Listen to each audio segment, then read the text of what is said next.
Bonjour à toutes et à tous, bienvenue ici à Aiguebelle au collège de La Lausière pour ce numéro un peu spécial de Cela se passe en Savoie-Mont-Blanc, une émission coproduite, vous le savez, avec le Conseil Savoie-Mont-Blanc. Et pendant 13 minutes, nous allons parler de la rentrée scolaire, notamment dans les collèges. Pour m'accompagner tout au long de cette émission, j'ai le plaisir d'être accompagné par Marie-Claire Barbier. Bonjour. Bonjour. Alors vous êtes vice-présidente du conseil départemental, déléguée au collège depuis maintenant un certain nombre d'années. Qu'est-ce qui vous plaît justement dans cette délégation ?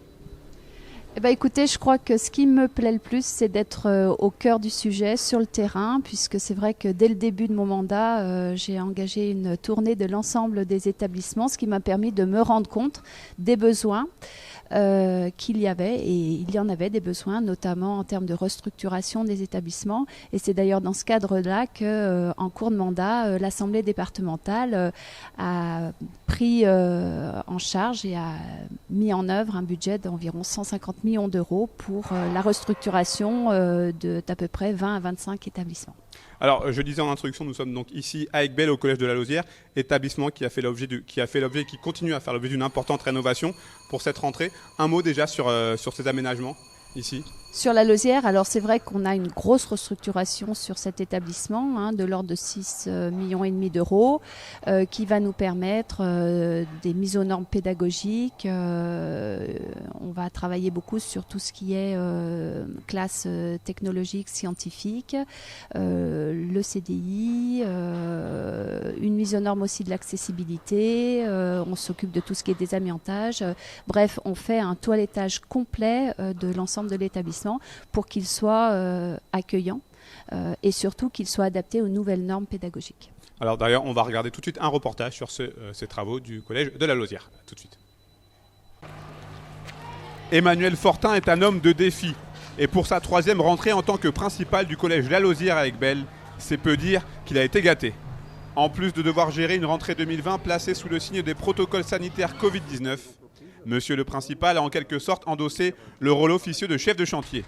Depuis maintenant plusieurs mois, son établissement qui accueille près de 300 élèves vit au rythme des travaux.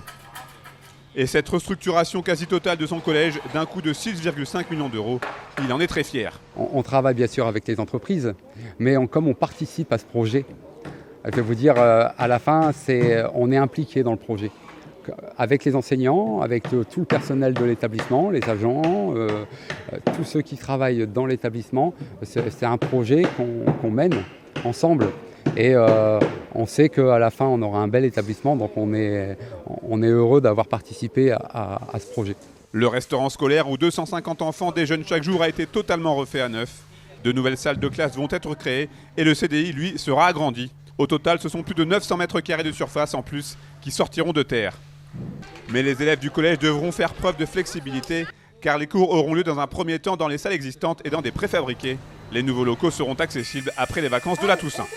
Le fait déjà que l'établissement soit neuf, c'est déjà plus agréable. Vous voyez, le restaurant scolaire a été complètement changé, il est plus lumineux, il est plus espacé. Donc pour les enfants, c'est un confort. Donc on aura, il y a moins de stress pour les enfants. Et puis ils sont heureux de venir au collège. Et pour les principaux concernés, cette rentrée et ce nouveau collège font déjà l'unanimité. J'aime beaucoup. J'aimerais bien qu'il soit fini après, pour la rentrée. Et en plus, il sera plus beau qu'avant. Comme ça, on aura un super collège. Le collège La Lausière d'Aiguebelle est donc un exemple très concret du vaste programme de 150 millions d'euros d'investissement lancé il y a maintenant 2 ans par le département de la Savoie. Globalement, les collèges savoyards, comme partout en France, beaucoup ont été faits en même temps dans les années 70, à l'époque de l'explosion démographique. Et un certain nombre d'entre eux n'ont pas été forcément bien entretenus quand ils étaient de la responsabilité de l'État.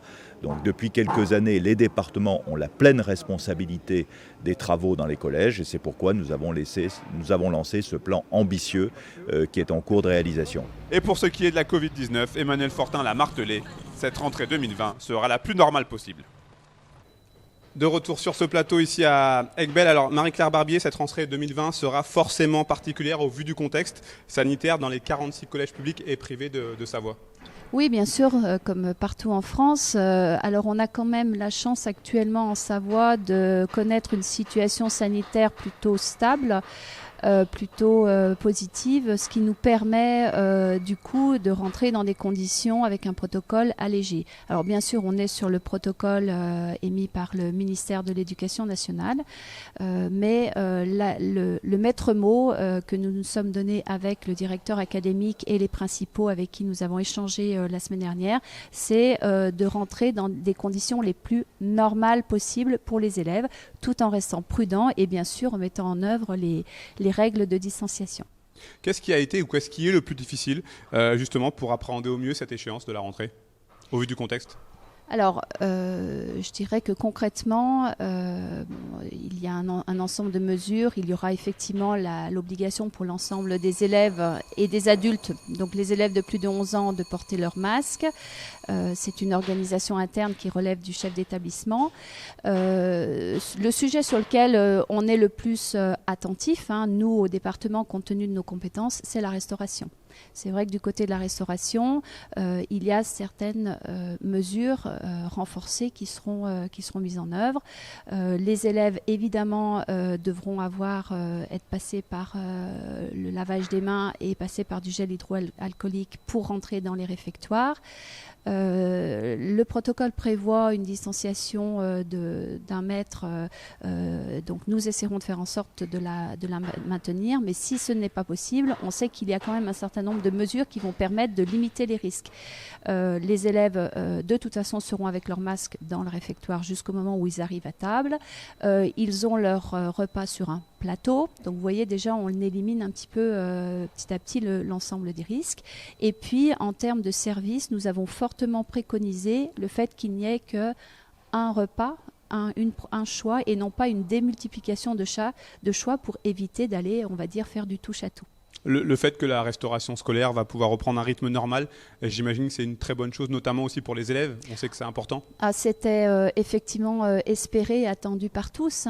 Au printemps dernier, nous avions dû prendre des décisions assez drastiques avec la mise à disposition de repas froids, mais les conditions sanitaires étaient extrêmement prégnantes.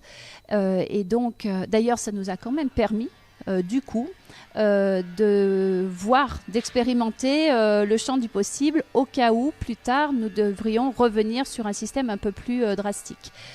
Donc, c'est vrai qu'on a mis en place un ensemble de protocoles qui peuvent être adaptables au fur et à mesure de la situation. Mais aujourd'hui, effectivement, tous, que ce soit les élèves, que ce soit les adultes dans les collèges, mais que ce soit aussi nos cuisiniers, tous sont très heureux de pouvoir quand même revenir sur un repas, une offre de repas chaud, classique, tel que nous aimons l'offrir à nos collégiens.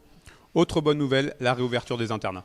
Oui, c'est vrai que nous avions fait le choix, en accord avec les principaux et le directeur académique, de fermer les internats au printemps compte tenu des conditions. Là aussi, avec un protocole allégé, mais une sécurisation des espaces. Le choix a été fait de réouvrir les internats. Nous avons à peu près 450 internes actuellement répartis dans 7 internats. Et nous sommes aux côtés des chefs d'établissement pour les aider à maintenir la sécurité qu'il se doit dans l'ensemble des espaces de vie dans les internats. Alors on en a parlé en début d'émission, un vaste programme ambitieux de 150 millions d'euros qui a été lancé par le département en 2018. Un chiffre pour symboliser ce programme. 4 chantiers sont actuellement en cours. Le département investit et continue d'investir dans les collèges. Oui, complètement. Alors, c'est vrai que le collège de la Lousière est l'exemple d'aujourd'hui, mais nous sommes en train de terminer 2 autres chantiers de restructuration partielle sur le collège de Yenne et le collège de Cognien, qui seront effectivement livrés en fin d'année avec respectivement 3 et 2,5 millions d'euros de travaux sur des restructurations, sur notamment le réfectoire, comme ici aussi. On travaille beaucoup sur la restructuration de l'espace de restauration. Et nous avons engagé également, nous sommes en train d'engager des travaux sur Saint-Alban-en-Lesse notamment. Et en parallèle de ça, nous avons une vingtaine de collèges à l'étude. Ça veut dire quoi? Ça veut dire que le parc des collèges, des établissements est un petit peu vieillissant, ou c'est parce vous souhaitez vraiment vous continuer à vous moderniser pour être... Alors, il était vieillissant. C'était le constat que j'avais fait au début du mandat. Et donc, il fallait éviter de laisser les choses partir à volo. Et il fallait effectivement reprendre la main. Nous avions tellement de charges pour les mises à niveau réglementaires, accessibilité, amiante, désamiantage, que nous en laissions un peu de côté le volet pédagogique. Donc, c'est vraiment le choix qui a été fait, puisqu'on est passé d'un budget sur 5 ans de 90 millions d'euros à 150 millions d'euros. Donc le choix réellement a été d'en profiter pour rebooster les espaces de vie de nos collégiens. Qui dit modernité dit aussi offre numérique. Et là aussi, le département investit avec une couverture Wi-Fi toujours plus performante et des outils numériques à disposition des élèves. Oui, c'est quelque chose sur lequel on a effectivement aussi mis un coup d'accélérateur depuis quelques années.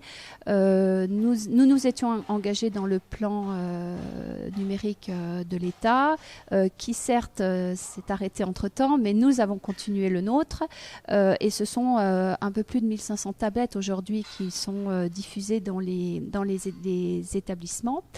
Par ailleurs, nous avons également une politique de renouvellement du parc informatique des ordinateurs assez, je dirais, accélérée, puisqu'on a entre 600 et 800 ordinateurs tous les ans qui sont changés dans les établissements et une centaine de vidéoprojecteurs. Côté fibre, effectivement, côté accessibilité numérique, nous sommes en train de finir d'organiser les choses, puisqu'en 2021, tous les établissements seront fibrés. Donc, on n'aura plus aucune problématique de connexion dans les collèges. Et puis, il faut dire aussi que nous avons mis en œuvre au début de l'année dernière un nouvel espace numérique de travail, ma classe en Savoie. Et cet outil a d'ailleurs été grandement utile au moment de la Covid et de ce qu'on a vécu au printemps, puisqu'il a permis à l'ensemble des collégiens des quelques 20 établissements qui avaient fait le choix d'adhérer au dispositif, d'être, on va dire, très fluide sur la relation et le maintien de l'activité pédagogique pendant cette période. Et c'est un outil qui aujourd'hui est extrêmement utile. D'ailleurs, on a d'autres collèges qui ont adhéré au système dès cette rentrée. Et c'est un outil qui nous permet aussi, pour le coup, de communiquer aux parents sur les activités que nous pouvons apporter en marge de l'activité pédagogique à l'ensemble des collégiens. On parle aussi rapidement de sport, de culture, d'accès au sport, d'accès à la culture et d'accès à l'environnement, qui sont aussi des prérogatives qui comptent pour le département.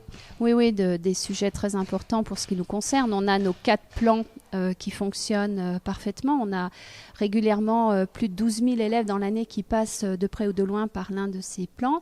Celui de la rentrée, le plan montagne, est extrêmement apprécié. D'ailleurs, on a à peu près 20-25 établissements qui, malgré les conditions un peu particulières de rentrée, ont fait le choix de maintenir ce dispositif qui nous permet d'organiser un séjour d'intégration pour les 6e avec une nuitée en gîte avec un ensemble de partenaires que le département a su mettre en place pour ce genre de dispositif.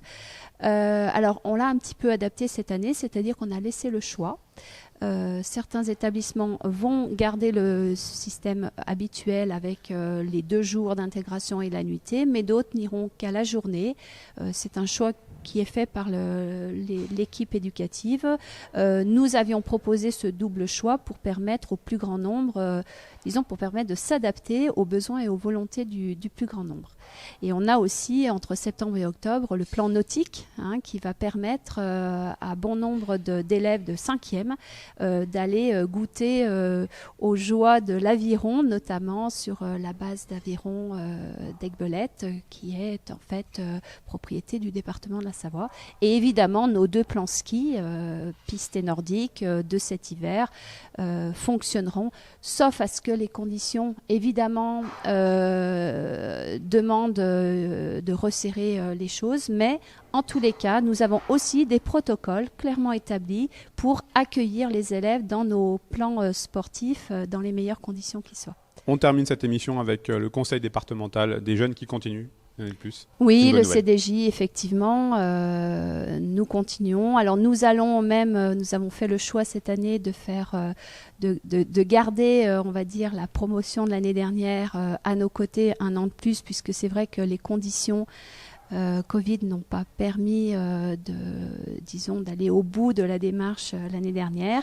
Et nous sommes très très heureux de pouvoir continuer à leur côté. C'est le côté, on va dire, citoyenneté de ce que des mesures que le département peut mettre en œuvre en direction des collégiens. C'est quelque chose qui fonctionne très bien et on en est satisfait. On a aussi un volet artiste au collège, d'ailleurs, qui également est très apprécié avec un nombre important, une vingtaine de collèges qui adhèrent au dispositif, ce qui nous permet aussi d'accueillir des artistes dans les établissements. Et malgré les conditions Covid, nous avons vraiment tenu à maintenir ces activités annexes qui permettent aux élèves de toucher au monde savoyard, que ce soit sur le volet sportif ou culturel. Merci beaucoup Marie-Claire Barbier de m'avoir éclairé. On a fait un petit large revue d'effectifs à la veille de cette rentrée 2020. Merci d'avoir répondu à mes questions. Prochain rendez-vous avec Cela se passe en Savoie-Mont-Blanc pour un numéro consacré à la Haute-Savoie.